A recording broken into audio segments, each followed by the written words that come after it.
We are heading back to Pasadena this morning as a part of our ABC 13 Plus series. It's a project that allows us to shine a positive spotlight on the communities you live in. Today, we are taking a closer look at the exciting projects on the horizon for the Macroplaza Mall.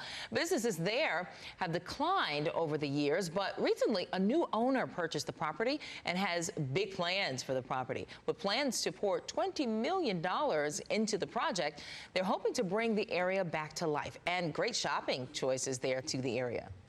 Probably at the moment, I would imagine there's maybe 50 businesses that are operating here at the moment.